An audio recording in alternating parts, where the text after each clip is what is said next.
शुक्लाम्बरधरं विष्णुं शशिवर्णं चतुर्भुजं प्रसन्नवदनं ध्यायेत् सर्वविघ्नोपशान्तये। व्यासं वसिष्ठनप्तारं शक्ते पौत्रमकल्मषम् पराशरात्मजं वन्दे सुकतातं तपोनिधिम्। व्यासाय विष्णुरूपाय व्यासरूपाय विष्णवे नमो वै ब्रह्मनिधये वासिष्ठाय नमो नमः। अविकाराय शुद्धाय नित्याय परमात्मने सदैकरूपरूपाय विष्णवे सर्वजिष्णवे यस्य स्मरणमात्रेण जन्मसंसारबन्धनात् विमुच्यते। नमस्तस्मै विष्णवे प्रभविष्णवे। ॐ नमो विष्णवे प्रभविष्णवे। श्रीवैशम्पायन उवाच श्रुत्वा धर्मानशेषेण पावनानि च सर्वशः युधिष्ठिरशान्तनवं पुनरेवाभ्यभाषतः। युधिष्ठिर उवाच किमेकं दैवतं लोके किं वाप्येकं परायणम् स्तुवन्तः कं कमर्चन्तः प्राप्नुयुर्मानवा शुभम्। को धर्म सर्वधर्माणां भवतः परमो मतः किं जपन्मुच्यते जन्तुर्जन्म संसारबन्धनात्। श्रीभीष्म उवाच जगत्प्रभुं देवदेव अनन्तं पुरुषोत्तमम् स्तुवन्नाम सहस्रेण पुरुषः सततोत्थितः। तमेव चार्चयन् नित्यं भक्त्या पुरुषमव्ययम् ध्यायन् स्तुवन् नमस्यंश्च यजमानस्तमेव च। अनादिनिधनं विष्णुं सर्वलोकमहेश्वरम् लोकाध्यक्षं स्तुवन् नित्यं सर्वदुःखातिगो भवेत्। ब्रह्मण्यं सर्वधर्मज्ञं लोकानां कीर्तिवर्धनम् लोकनाथं महद्भूतं सर्वभूतभवोद्भवम्। एष मे सर्वधर्माणां धर्मोऽधिकतमो मतः यद्भक्त्या पुण्डरीकाक्षं स्तवैरर्चे नरः सदा। परमं यो महातेजः परमं यो महात्तपः परमं यो महाद्ब्रह्म परमं यः परायणम्। पवित्राणां पवित्रं यो मङ्गलानां च मङ्गलम् दैवतं देवतानां च भूतानां यो व्ययः पिता। यतः सर्वाणि भूतानि भवन्त्यादियुगागमे यस्मिन् च प्रलयं यान्ति पुनरेव युगक्षये। तस्य लोकप्रधानस्य जगन्नाथस्य भूपते विष्णोर्नाम सहस्रं मे शृणु पापभयापहम्। यानि नामानि गौणानि विख्यातानि महात्मनः ऋषिभिः परिगीतानि तानि वक्ष्यामि भूतये। ऋषिर्नाम्नां सहस्रस्य वेदव्यासो महामुनिः छन्दोनुष्टुप् तथा देवो भगवान् देवकीसुतः। अमृतांशूद्भवो बीजं शक्तिर्देवकीनन्दनः त्रिसामा हृदयं तस्य स्यां तद्धेवि नियुज्यते। विष्णुं जिष्णुं महाविष्णुं प्रभविष्णुं महेश्वरम् अनेकरूपदैत्यान्तं नमामि पुरुषोत्तमम्। अस्य श्रीविष्णोर्दिव्यसहस्रनामस्तोत्रमहामन्त्रस्य श्रीवेदव्यासो भगवान् ऋषिः अनुष्ठुप् छन्दः श्रीमहाविष्णु परमात्मा श्रीमन्नारायणो देवता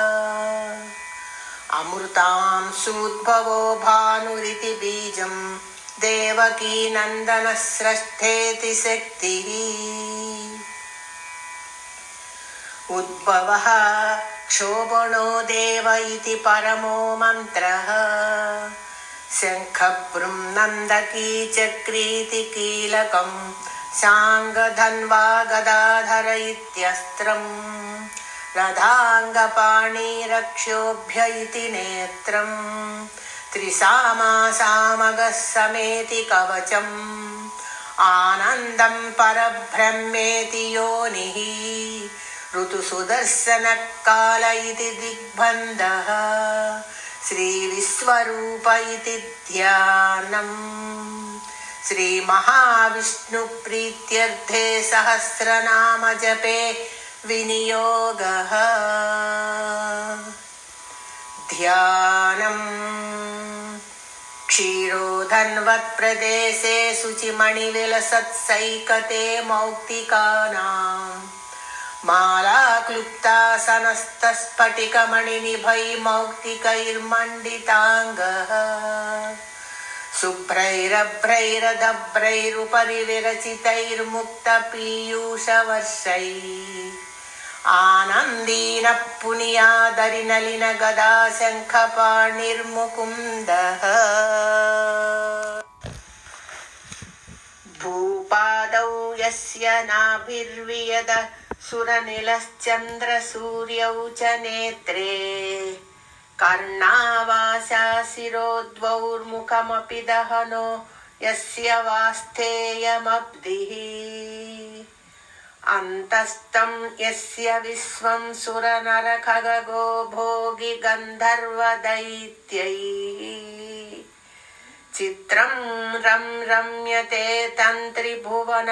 वपुषं विष्णुमीशं नमामि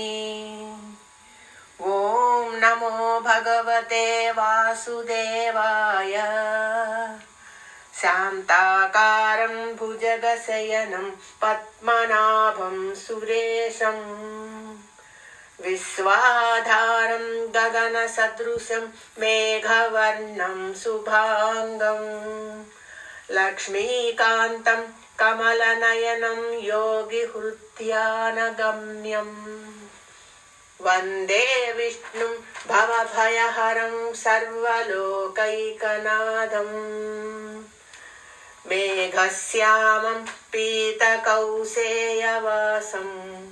श्रीवत्साङ्कं कौस्तुभोद्भासिताङ्गं पुण्योपेतं पुण्डरीकायताक्षं विष्णुं वन्दे सर्वलोकैकनाथम् नमः समस्तभूतानाम् आदिभूताय बुभृते अनेकरूपरूपाय विष्णवे प्रभविष्णवे सशङ्खचक्रं सकिरीटकुण्डलं सपीतवस्त्रं सरसीरुहेक्षणं सहारवक्षस्थलशोभिकौस्तुभम् नमामि विष्णुं शिरसा चतुर्भुजम् छायायां पारिजातस्य हेमसिंहासनोपरि आसीनमम्बुदस्याममायताक्षमलङ्कृतम् चन्द्राननं चतुर्बाहुं श्रीवत्साङ्कितवक्षसम् रुक्मिणी सत्यभामाभ्यां सहितं कृष्णमाश्रये ॐ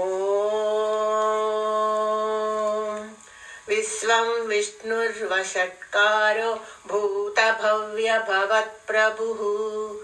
भूतकृद्भूतभृद्भावो भूतात्मा भूतभावनः भूतात्मा परमात्मा च मुक्तानां परमागतिः अव्ययपुरुषः साक्षी क्षेत्रज्ञोऽक्षर एव च योगो योगविदां नेत प्रधानपुरुषेश्वरः नारसिंहवपुः श्रीमान् केशवः पुरुषोत्तमः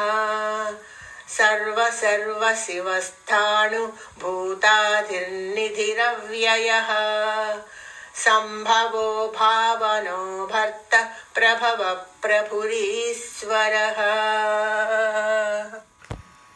स्वयंभूशम्भुरादित्या पुष्कराक्षो महास्वनः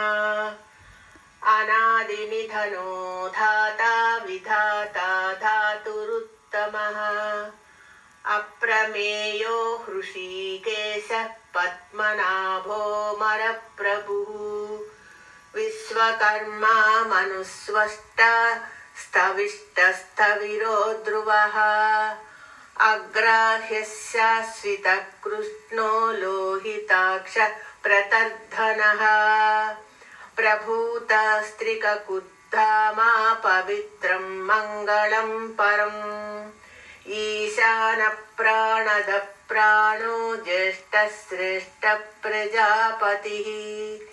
हिरण्यगर्भो भूगर्भो माधवो मधुसूदनः ईश्वरो विक्रमी धन्वी मेधावी विक्रमक्रमः अनुत्तमो दुरादर्श कृतज्ञकृतिरात्मवान् सुरेशः शरणं शर्मा विश्वरेता प्रजाभवः अहः संवत्सरो व्याळ प्रत्यय सर्वदर्शनः अजः सर्वेश्वरः सिद्ध सिद्धि सर्वादिरच्युतः वृषा कपिरमेयात्मा सर्वयोग विनुस्तृतः वसुर्वसुमनः सत्य समात्मा संमितः समः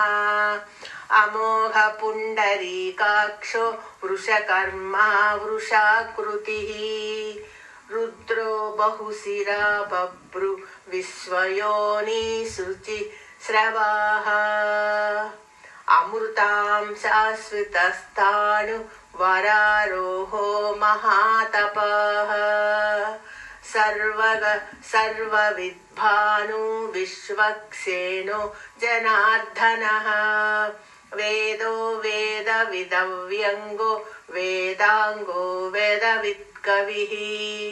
लोकाध्यक्षः सुराध्यक्षो धर्माध्यक्षः कृताकृतः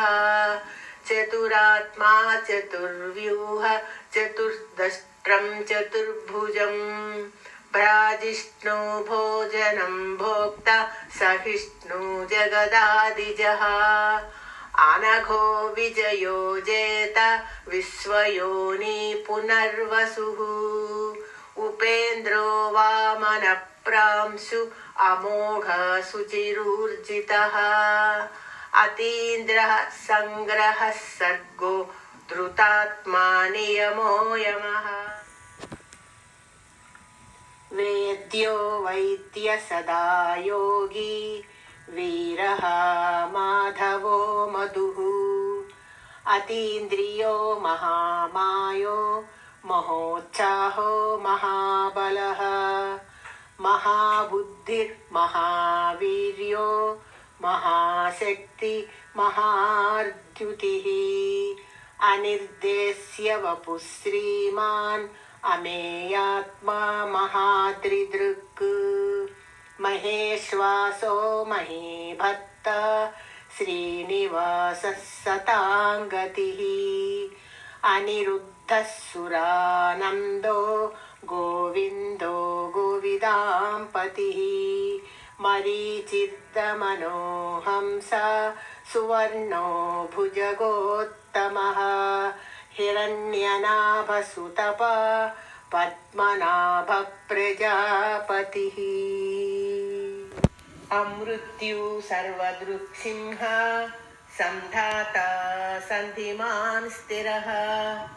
अजो दुर्मर्शन शास्ता विश्रुतात्मा सुरारिः गुरुर्गुरुतमो धामा सत्यसत्यपराक्रमः निमिषो निमिषस्रग्वी वाचस्पतिरुदारधी अग्रणी ग्रामणी श्रीमान् न्यायो नेता समीरणः सहस्रमूर्धा विश्वात्मा सहस्राक्ष सहस्रपात् आवर्तनो निवृतात्मा संवृत संप्रमार्दनः अहः संवर्तको वह्नि अनिलो धरणीधरः सुप्रसाद प्रसन्नात्मा विश्वदृग्विश्वभुग्विभुः सत्कर्ता सत्कृतः साधु जह्नुनारायणो नरः असंख्येयो प्रमेयात्मा विशिष्ट शिष्टकृच्छुचि सिद्धार्थ सिद्ध संकल्प सिद्धिद सिद्धिसाधनः वृषा हि वृषभो विष्णु वृषपर्वा वृषोधरः वर्धनो वर्धमानश्च विविक्त श्रुतिसागरः सुभुजो दुर्धरो वाग्मी महेन्द्रो वसुधो वसुः नैकरूपो बृहद्रूप सिपिविष्टप्रकाशनः ओजस्तेजोद्युतिधरः प्रकाशात्मा प्रतापनः रुद्धस्पष्टाक्षरो मन्त्र चन्द्रांशु भास्करधृतिः अमृतांशुद्भवो भानु शशबिन्दुः सुरेश्वरः औषधं जगतस्येतु सत्यधर्म पराक्रमः भूतभव्य भवन्नाथ पवनः पावनो नलः कामः कामकृत्कान्ता कामः कामाप्रदप्रभुः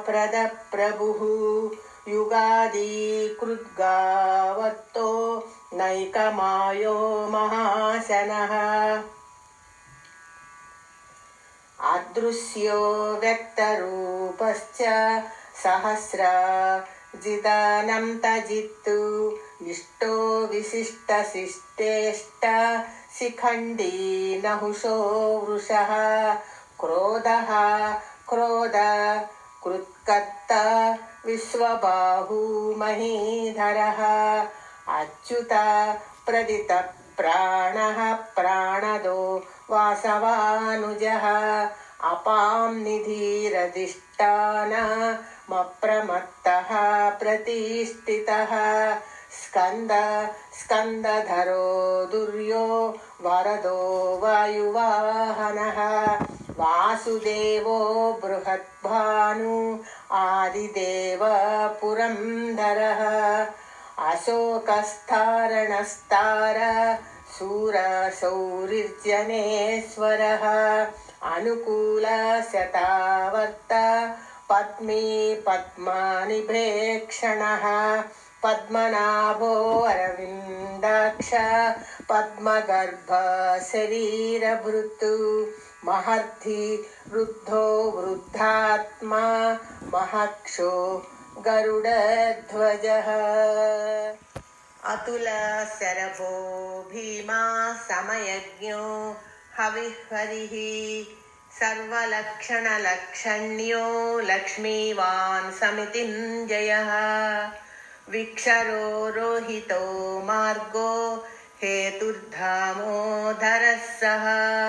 महीधरो महाभागो वेगवानामितासनः उद्भवक्षोभणो देवा श्रीगर्भः परमेश्वरः कारणं कारणं कर्ता विकर्ता गहनो गुहः व्यवसायो व्यवस्थान संस्थानस्थानदो ध्रुवः परद्धिः परमस्पष्ट तुष्टपुष्ट शुभेक्षणः रामो विरामो विरजो मार्गो नेयो नयो नयः वीरशक्ति मतां श्रेष्ठो धर्मो धर्मविदुत्तमः वैकुण्ठः पुरुषः प्राणद प्रणवपृतुः हिरण्यगर्भशत्रुघ्नो व्याप्तो वायुरधोक्षजः ऋतुसुदर्शनकालपरमेष्टि परिग्रहः उग्रसंवत्सरो दक्षो विश्रामो विश्वदक्षिणः विस्तारस्तावरस्ताणुः प्रमाणं बीजमव्ययम् अर्थोऽनर्थो महाकोशो महाभोगो महाधनः अनिर्विण्णस्तविष्टो भूधर्मायुपो महामकः नक्षत्रनेमिर्नक्षत्री क्षमक्षामाः समीहनः यज्ञयुज्यो महेजश्च क्रतुस्सत्रं सताङ्गतिः सर्वदर्शी विमुक्तात्मा सर्वज्ञो ज्ञानमुत्तमं सुव्रतः सुमुखः सूक्ष्मः सुघोषः सुखदः सुहृत् मनोहरो जितक्रोधो वीरबाहुर्विदारणः स्वापना स्ववशो व्यापी नैकात्मा नैककर्मकृत् वत्सलो वत्सी रत्नगर्भो धनेश्वरः धर्मकुद्धर्मी सदसत्क्षरमक्षरम् अविज्ञाता सहस्रांशु विधाता कृतलक्षणः गभस्तिनेमि सत्त्वस्ता सिंहो भूतमहेश्वरः आदिदेवो महादेवो देवेशो देवभृद्गुरुः उत्तरो गोपतिर्गोप्ता ज्ञानगम्य पुरातनः शरीरभूतभृद्भोक्ता कपीन्द्रो भूरिदक्षिणः सोमपो मृतपः सोमा पुरुजित् पुरुषत्तमा विनयो जय सत्यसन्धो दासार्ह स्वततां पतिः जीवो विनयिता साक्षी मुकुन्दो मितविक्रमः अम्भोनिधिरनन्तात्मा महोदधिशयोऽन्तकः अजो महर्षस्वभाव्यो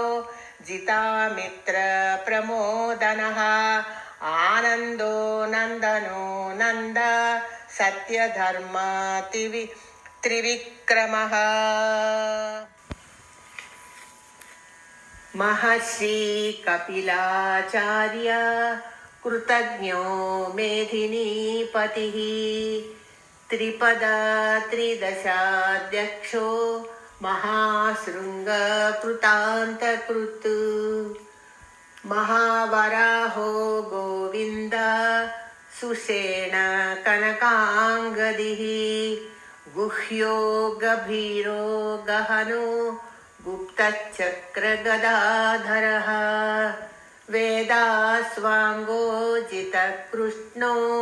दृढसङ्कर्षणोच्युतः वरुणो वारुणो वृक्ष पुष्कराक्षो महामनः भगवान् भगः नन्दी वनमाली हलायुधः आदित्यो ज्योतिरादित्य सहिष्णुर्गतिसत्तमः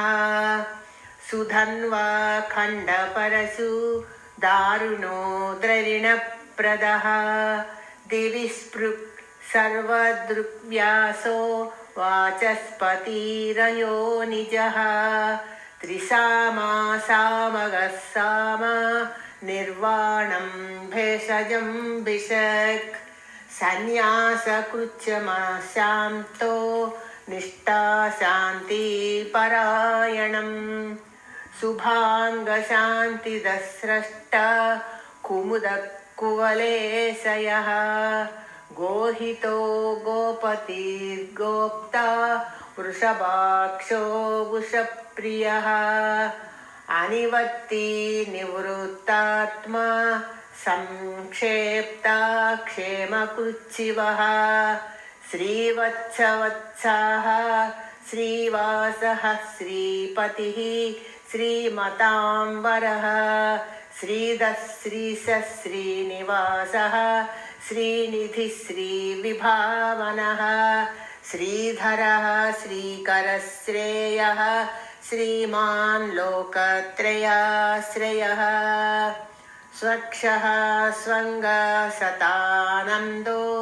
नन्दिर्ज्योतिर्गणेश्वरः विजितात्मा विधेयात्मा सत्कीर्ति छिन्नसंशयः उदीर्ण सर्वतचक्षुरनीशः शाश्वतस्थिरः भूषयो भूषणो भूत रशोकशोकनाशनः अर्चिष्मानर्चितकुम्भो विशुद्धात्मा विशोधनः अनिरुद्धो प्रतिरथ प्रद्युम्नो मितविक्रमः कालनेमि निहावीर शौरिशूरजनेश्वरः त्रिलोकात्मा त्रिलोकेश केशवः केशिहा हरिः कामदेव कामपाल कामीकान्तकृतागमः अनिर्देश्य वपुर्विष्णुर्वीरो नम्तो धनञ्जयः ब्रह्मण्यो ब्रह्म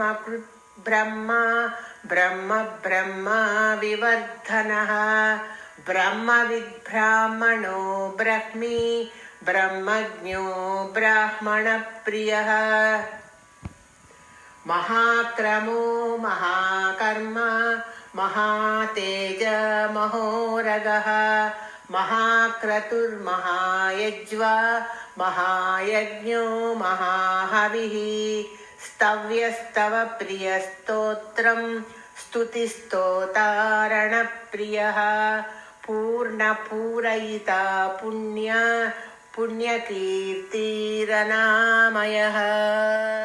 मनोजवस्तीर्थकरो वसुरेता वसुप्रदः वसुप्रदो वासुदेवो वसुर्वसुमनाहविः सद्गतिः सत्कृतिः सत्ता सद्भूति सत्परायणा शूरसेनो यदुश्रेष्ठ सन्निवाससुयामुनः भूतावासो वासुदेव सर्वासु निलयो नलः दर्पः दर्पदो दृप्तो दुर्तरोथा पराजितः विश्वमूर्तिर्महामूर्ति दीप्तमूर्तिरमूर्तिमान् अनेकमूर्तिरव्यक्त शतमूर्ति शताननः एकोनैकः सवक्कं किं यत्तत्पदमनुत्तमं लोकबन्धुर्लोकनाथो माधवो भक्तवत्सलः सुवर्णवर्णो हेमाङ्गो वराङ्गश्चन्दनाङ्गदी वीरः विषमशून्यो घृताशीरचलश्चलः अमानीमानदो मान्यो लोकस्वामी त्रिलोकधृत् सुमेधा मेधजो धन्य सत्यमेधाधराधरः तेजो वृषो धृतिधरः सर्वशस्त्रभृताम्बरः प्रग्रहो निग्रहो व्यग्रो नैकशृङ्गो गदाग्रजः चतुर्मूर्ति चतुर्बाहु चतुर्व्यूहश्चतुर्गतिः चतुरात्मा चतुर्भावा चतुर्वेद विदेकपात् समावर्तो निवृत्तात्मा दुर्जयो दुरतिक्रमः दुर्लभो दुर्गमो दुर्गो दुरावासो दुरारिः शुभाङ्गो लोकसारङ्ग सुतं तु स्तन्तुवर्धनः इन्द्रकर्मा महाकर्मा कृतकर्मा कृतागमः उद्भवः सुन्दरः सुन्दो रत्ननाभः सुलोचनः अर्को वाजसनः शृङ्गी जयन्त सर्वविजयी सुवर्णबिन्दुरक्षोभ्य सर्ववागीश्वरेश्वरः महाह्रदो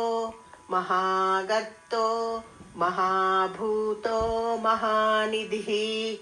कुमुदकुन्दरकुन्दः पर्जन्यपावनो निलः अमृतासोऽमृतवपुः सर्वज्ञ सर्वतोमुखः सुलभः सुव्रतः सिद्धः शत्रुजित् शत्रुतापनः न क्रोधो दुम्भरो स्वत्तः चाणूरान्ध्रनिषूदनः सहस्रार्ची सप्तजिह्वा सप्तैथा सप्तवाहनः अमूर्तिरनघोचिन्त्यो भयकृद्भयनाशनः अनुर्बृहत् कुशः स्थूलो गुणभृन्निर्गुणो महान् अधृतः स्वधृतः स्वास्थ्यः प्राग्वंशो वंशवर्धनः भारभृत्कथितो योगी योगी सर्वकामदः आश्रमश्रमणक्षामः सुवर्णो वायुवाहनः धनुर्धरो धनुर्वेदो दण्डो दमयिता दमः अपराजित सर्वसहो नियन्ता नियमो यमः सत्यवान् सात्विकः सत्यधर्मा परायणः अभिप्रायो प्रियार्होर्ह प्रीतिवर्धनः विहाय सगतिर्ज्योति सुरुचि हुतभुग्विभुः रविर्विलोचनः सूर्य सविता रविलोचनः अनन्तो हुतभुग्भोक्ता सुखदो नैकदोऽग्रजः अनिर्विण्ण सदामर्षि लोकाधिष्ठानमद्भुतः सनातनतमः कपिलः कपिरव्ययः स्वस्तिदः स्वस्तिकृत् स्वस्ति स्वस्ति भुक् स्वस्ति दक्षिणः अरौद्रकुण्डली चक्री विक्रमूर्जितशासनः शब्दातिग शब्दसः शिशिरः सर्वरीकरः अक्रूरपेशलो दक्षो दक्षिणक्षमिणाम्बरः विद्वत्तमो वीतभयो पुण्यश्रवणकीर्तनः उत्तारणो दुष्कृतिः पुण्यो दुःस्वप्ननाशनः वीरः रक्षणसन्तो जीवनः पर्यवस्थितः अनन्तरूपो अनन्त श्रीजितमन्योर्भयापः चतुरस्रो गभीरात्मा विदिशो व्यादिशो दिशः अनादिर्भूर्भुवो लक्ष्मी सुवीरो रुचिराङ्गदः जननो जनजन्मादि भीमो भीमपराक्रमः आधारनिलयो धाता पुष्पहास प्रजागरः ऊर्ध्वः सत्प्रथाचार प्राणद प्रणवपणः प्रमाणं प्राणनिलय प्राणभृत् प्राणजीवनः तत्त्वं तत्त्वविदेकात्मा जन्म मृत्युजरातिगः भूर्भुव स्वस्तरुस्तार सविता प्रपितामहः यज्ञो यज्ञपतिर्यज्वा यज्ञाङ्गो यज्ञवाहनः यज्ञभृत् यज्ञकृत् यज्ञी यज्ञभुक् यज्ञसाधनः यज्ञान्तकृत् यज्ञगुह्य मन्नमन्नादयेव च आत्मयोनि स्वयं जातो वैखानः सामगायनः देवकी नन्दनः स्रष्टा क्षितीशः पापनाशनः शङ्खभ्रुं नन्दकी चक्री साङ्गधन्वा गदाधरः रथाङ्गपाणि रक्षोभ्य सर्वप्रहरणायुधः सर्वप्रहरणायुध ॐ नम इति वनमाली गदी शाङ्खी शङ्खी चक्री च नन्दकी श्रीमान्नारायणो विष्णु वासुदेवोऽभिरक्षतु वनमाली गदी शाङ्खी शङ्खी चक्री च नन्दकी श्रीमान्नारायणो विष्णु वासुदेवो विरक्षतु वनमाली गदी शाङ्खी शङ्खी चक्री च नन्दकी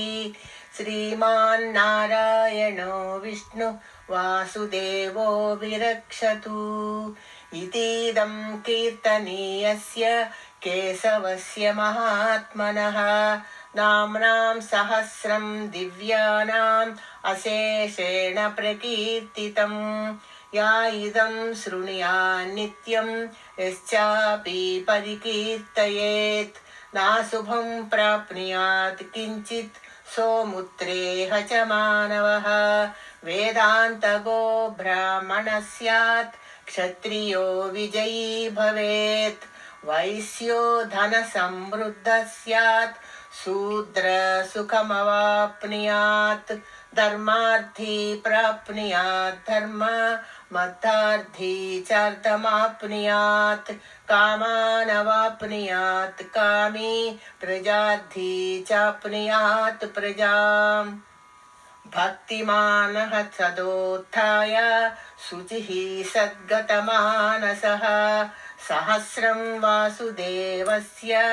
नाम्नां मेतत् प्रकीर्तयेत् यश प्राप्नोति विपुलं याति प्राधान्यमेव च अचलां श्रियमाप्नोति श्रेयप्राप्नोत्यनुत्तमं न भयं क्वचिदाप्नोति वीर्यं तेजश्च विन्दति भवत्यरोगो धृतिमान् बलरूपगुणान्वितः रोगात्तो मुच्यते रोगात् बद्धो मुच्येत बन्धनात् भयान्मुच्येत भीतस्तु मुच्येतापन्न आपदः दुर्गाण्यतितरत्यासु पुरुषः पुरुषोत्तमम् स्तुवन्नाम सहस्रेण नित्यं भक्तिसमन्वितः वासुदेवाश्रयो मर्त्यो वासुदेवपरायणः सर्वपापविशुद्धात्मा याति ब्रह्म सनातनम् न वासुदेवभक्तानाम् अशुभं विद्यते क्वचित् जन्म मृत्यु जरा व्याधि भयं नैवोपजायते इमं स्तवमथीयान श्रद्धा भक्ति समन्वितः युज्येतात्मा सुखक्षान्ति श्रीधृति स्मृतिकीर्तिभिः न क्रोधो न च मात्सर्यं न लोभो न शुभामतिः भवन्ति कृतपुण्यानां भक्तानां पुरुषोत्तमे द्वौ चन्द्रार्कनक्षत्र खण्डिशो भूर्महोदधिः वासुदेवस्य वीर्येण विद्रुतानि महात्मनः ससुरासुरगन्धर्वं स यक्षोरगराक्षसं जगद्वसे वर्ततेदं कृष्णस्य सचराचरम् इन्द्रियाणि मनोबुद्धि सत्त्वं तेजो बलं धृतिः वासुदेवात्मकान्याहुः क्षेत्रं क्षेत्रज्ञ एव च सर्वागमानामाचार प्रथमं परिकल्पते आचार्यप्रभवो धर्मो धर्मस्य प्रभुरच्युतः ऋषयः पितरो देवा महाभूतानि धातवः जङ्गमा जङ्गमं चेदं जगन्नारायणोद्भवं योगो ज्ञानं तदा साङ्ख्यं विद्या शिल्पादिकर्म च वेदाशास्त्राणि विज्ञानम् एतत् सर्वं जनार्दनात् एको विष्णुर्महद्भूतं पृथग्भूतान्यनेकशः त्रीन् लोकान् व्याप्य भूतात्मा भुक्ते विश्वभुगव्ययः इमं स्तवं भगवतो विष्णुर्व्यासेन कीर्तितं पठेद्य इच्छेत् पुरुषः श्रेयः प्राप्तुं सुखानि च विश्वेश्वरमजं देवं जगतः प्रभुमव्ययं भजन्ति ये पुष्कराक्षं न ते यान्ति पराभवम् ॐ नम इति अर्जुन उवाच पद्मपत्रविशालाक्ष पद्मनाभसुरोत्तमः भक्तानां मनुरक्तानां त्राता भव जनार्दनः श्रीभगवान् उवाच यो मां नाम सहस्रेण स्तोतुमिच्छति पाण्डवः सोऽहमेकेन श्लोकेन स्तुत एव न संशय ॐ नम इति व्यास उवाच वासनाद्वासुदेवस्य वासितं भुवनत्रयं सर्वभूतनिवासोऽसि वासुदेव नमोऽस्तु ते श्रीवासुदेव नमोऽस्तु ॐ नम इति पार्वत्युवाच केनोपायेन लघुना विष्णोर्नाम सहस्रकं पठ्यते पण्डितैर्नित्यं श्रोतुमिच्छाम्यहं प्रभो ईश्वर उवाच श्रीराम राम रामेति रमे रामे मनोरमे सहस्रनाम तत्तुल्यं रामनाम वरानने श्रीराम राम रामेति रमे रामे मनोरमे सहस्रनाम तत्तुल्यं रामनाम वरानने श्रीराम राम रामेति रमे रामे मनोरमे सहस्रनाम तत्तुल्यं रामनाम वरानने रामनाम वरानन ॐ नम इति ब्रह्मोवाच नमोऽस्वनन्ताय सहस्रमूर्तये सहस्रपादाक्षि शिरोरुबाहुवे सहस्रनाम्नें पुरुषाय शाश्वते सहस्रकोटियुगधारिणे नमः सहस्रकोटियुगधारिणे नमः ॐ नम इति संजय उवाच यत्र योगेश्वर कृष्णो यत्र पार्थो धनुर्धरः तत्र श्रीर्विजयो भूति ध्रुवा नीतिर्मतिर्मम श्रीभगवान् उवाच अनन्याश्चिन्तयन्तो मां ये जना पर्युपासते तेषां नित्याभियुक्तानां योगक्षेमं वहाम्यहं परित्राणाय साधूनां विनाशाय च दुष्कृतां धर्मसंस्थापनार्थाय सम्भवामि युगे युगे आत्तविषण्णाश्चिदिलाश्च भीता घोरेषु च व्याधिषु वर्तमानाः संकीर्त्य नारायण शब्दमात्रं विमुक्तदुःखा सुखिनो भवन्तु कायेन वाचा